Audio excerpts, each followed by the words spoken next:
ada terbesit nih, saya pengen bisa seperti mereka. Kok bisa membaca Al-Quran tanpa melihat mushaf? Ya seperti itu. Alhamdulillah pada usia 6 tahun bisa menyelesaikan hafalan 30 juz. Masya Allah, usia 6 tahun.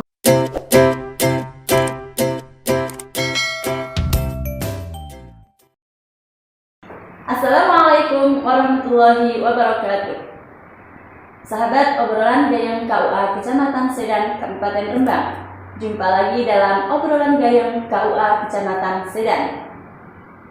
Pada kesempatan kali ini, saya kedatangan tamu istimewa.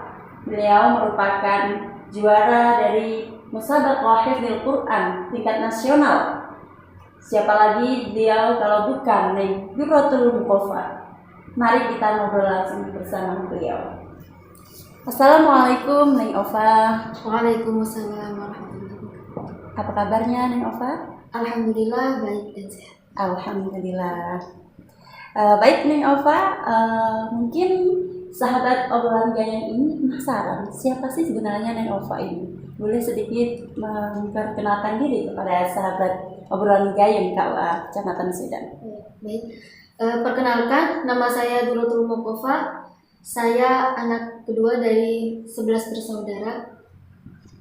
Putri Abah Sulaiman Sama Ibu. sama Ibu Mundasa. Neng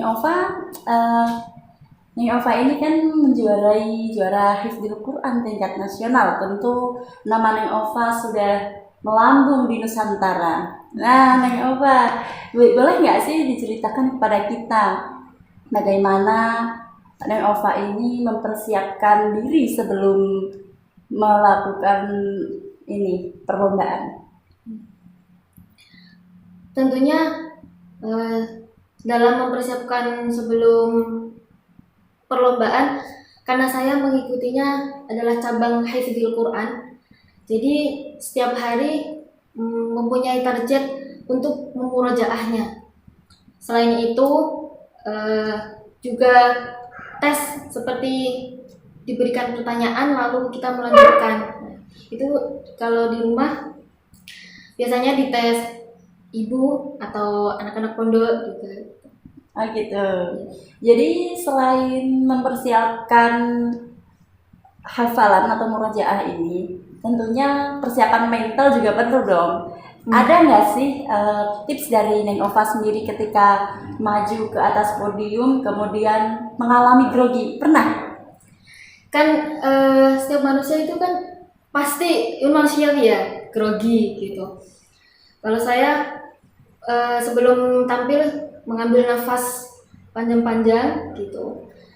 Pokoknya intinya yakin, pasrah sama Allah, karena kita kan sudah ikhtiar, yaitu tadi sudah berusaha setiap harinya murojaah dan sudah melakukan usaha lain dan selalu berdoa juga. Jadi ketika sudah tampil ya kita sudah bertawakal aja sama Allah, pasrah aja sama Allah gitu. Biasanya itu groginya kalau kita usahanya kurang maksimal, itu pasti grogi itu malah semakin grogi banget gitu ya, karena memang persiapannya belum matang gitu. Iya. Jadi untuk menghilangkan grogi itu ya usahanya harus maksimal. Oh, jadi persiapan penuh gitu ya. Baik, Neng Ova ini dulu sebelum waktu kecil ya maksudnya, pernah nggak sih terbersit, oh aku nanti kalau udah besar pengennya jadi seorang juara tahfidz gitu, atau gimana Neng? Kalau dari sejak kecil saya tuh termotivasi dari kedua orang tua. Saya juga mengenal musabaqah itu kan dari kedua orang tua, Jadi orang tua yang selalu mengikutkan saya setiap ada event perlombaan gitu. Kan orang tua setiap harinya juga murojaah. Jadi di situ kayak setiap ada terbesit nih, saya pengen bisa seperti mereka. Kok bisa membaca Al-Quran tanpa melihat mushaf? Ya seperti itu. Alhamdulillah pada usia 6 tahun bisa menyelesaikan hafalan 30 juz. Masya Allah. Usia 6 tahun. Iya, Berarti usia 6 tahun itu kelas 1 SD. iya. Oh. Saya TK itu dari usia 3 tahun. Itu sudah mulai Masuk menghafal? sekolah. Belum, bukan. Kalau menghafalnya dari usia 5,5. Oh, 5,5. Iya, 5,5 mau menginjak usia 6 tahun. Nah, pada usia 6 tahun, alhamdulillah udah selesai. Masya Allah. Jadi berapa tahun lagi? 6 bulan. 6 bulan. Luar biasa sekali. Terus waktu menghafal itu ada nggak sih perasaan kok susah ya menghafal? Ada nggak sih perasaan aduh setorannya berat gitu atau gimana nih? Karena saya menghafalnya itu dari usia kecil ya, jadi dibawa enjoy aja. Jadi saya menghafalnya itu sambil bermain, karena anak kecil itu kan masih pengen bermain juga kan, tapi karena di situ juga dituntut untuk selalu setoran.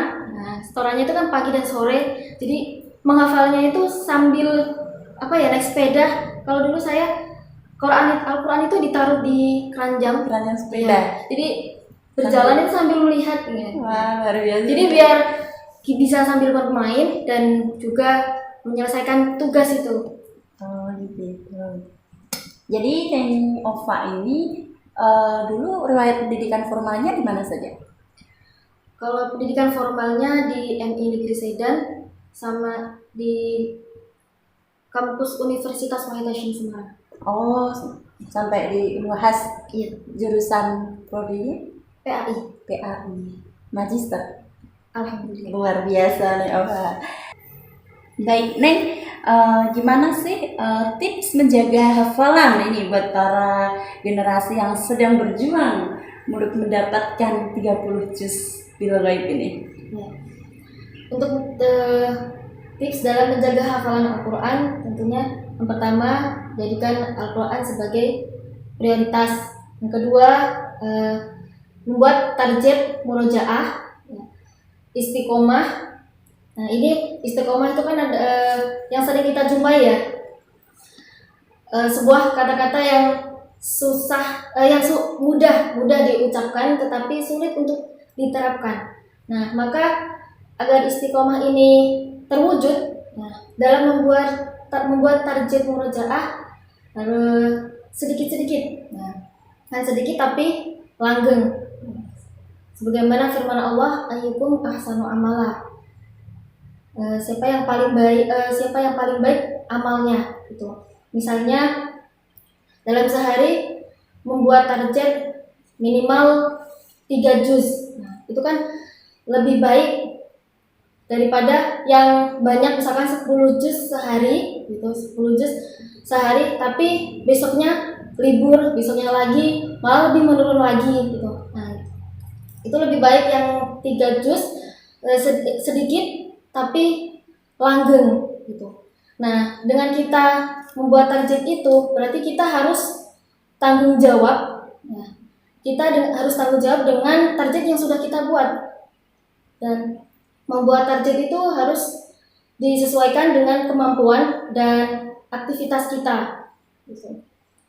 Dengan target itu berarti kita siap dan menanggung segala hal-hal yang mungkin akan merintangi kita. Karena jika kita sudah berniat untuk istiqomah, tentunya di situ malah kita akan disibukkan oleh banyak aktivitas gitu.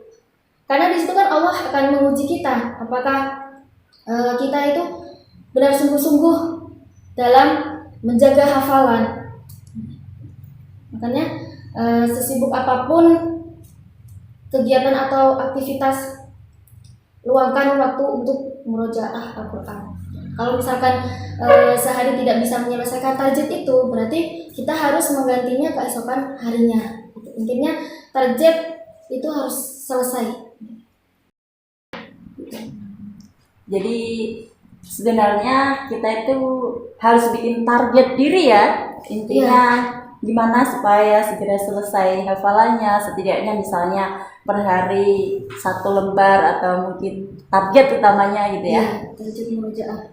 Baik. Oh ya Neng, supaya di sini para kru obrolan gayeng dan juga sahabat obrolan gayeng dimanapun berada mendengarkan tilawah dari Neng Ova, boleh dong sedikit spill bacaannya. Ayat apa saja, terserah. Ayat terus. Gimana? Neng aja. أعوذ بالله من الشيطان الرجيم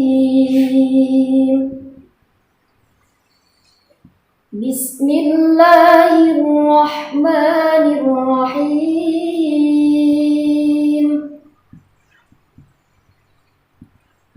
قال الملأ الذين استكبروا من قومه لنخرجنك يا شعيب والذين آمنوا معك من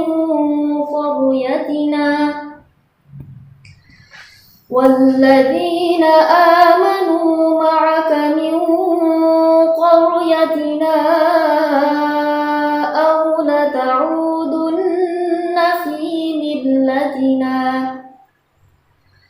قال أولو كنا كارهين قد افترينا على الله كذبا إن عدنا في ملتكم بعد إذ نجانا الله منها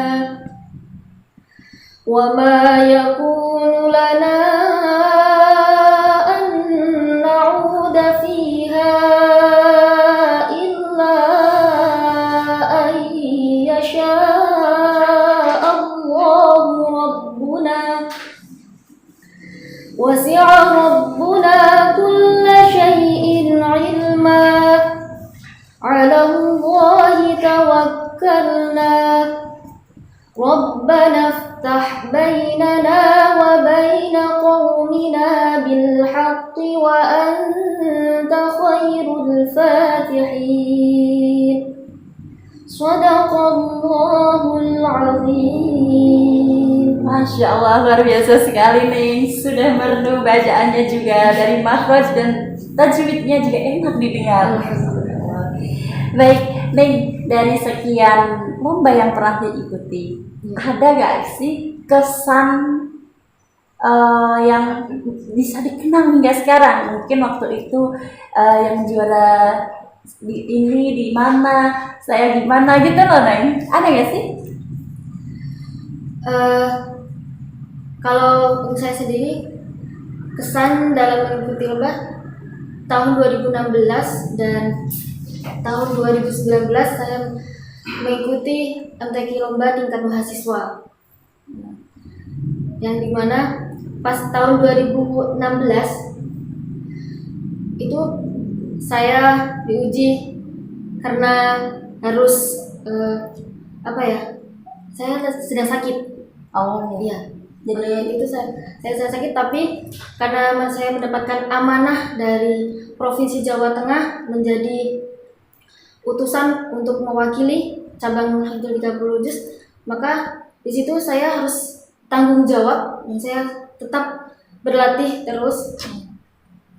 Ya, ini selalu yakin sama Allah, dan alhamdulillah pada tahun 2016 itu saya bisa menjuarai juara 1 hafalan 20 hebat juz. sekali, Masya Allah. Jadi waktu itu dalam perlombaan tersebut perjuangannya lebih kerasa banget karena memang sakit itu ya. Baik Neng, ada nggak sih saran dari Neng buat para generasi milenial ini supaya cinta Al-Quran? Karena memang di zaman seperti ini ya Neng ya, mohon maaf anak muda sekarang itu kalau diajak ngaji katanya nggak mau, males, atau mungkin HP mulu kan gitu ya Neng ya. Apa sih cara dari Neng Ova nih biar generasi milenial ini cinta terhadap Al-Quran? Kalau menurut saya, sebelum Al-Quran itu kan adalah kitabnya Allah. Jadi sebelum kita mencintai Al-Quran, maka kita mencintai pemiliknya dulu. Karena dengan kita mencintai pemiliknya, Maka dengan dalam menjalani kehidupan sehari-hari kita mendapatkan ridho dari Allah. Kalau kita sudah mendapatkan ridho dari Allah, otomatis kegiatan-kegiatan atau aktivitas yang kita lakukan akan mendapatkan rahmat dan kemudahan dari Allah. Nah, salah satunya untuk mendekatkan diri kepada Allah itu kan dengan membaca Al-Quran. Gitu. Ya, dengan membaca Al-Quran. Dan Al-Quran kita jadikan prioritas dalam kehidupan. Kalau Al-Quran sudah menjadi prioritas dalam kehidupan kita, maka kita pun juga akan diprioritaskan oleh zat yang memiliki Al-Quran. Oh gitu. Jadi intinya cintai dulu Al-Quran. Hal-hal yang lain juga akan ikut mencintaimu. Gitu kali ya. Jadi intinya buat generasi milenial nih ya, cintai dulu, kenali dulu dong siapa pemilik Al-Quran tersebut ya, Neng. Kemudian baru dengan mengenal pemiliknya lewat kalam-kalamnya akan lebih dekat dan kemudian salah satu bentuk mencintai Al-Quran kan dengan kita selalu berinteraksi dengan Al-Quran, yaitu dengan sering membacanya. Iya, betul sekali. Baik sahabat obrolan gayeng KUA Kecamatan Sedan Kabupaten Rembang, demikian obrolan gayeng bersama Neng Nuratul Muqoffa. Saya beserta kru obrolan gayeng KUA Kecamatan Sedan mohon undur diri. Wallahul muwaffiq ila aqwamit thoriq. Wassalamualaikum warahmatullahi wabarakatuh.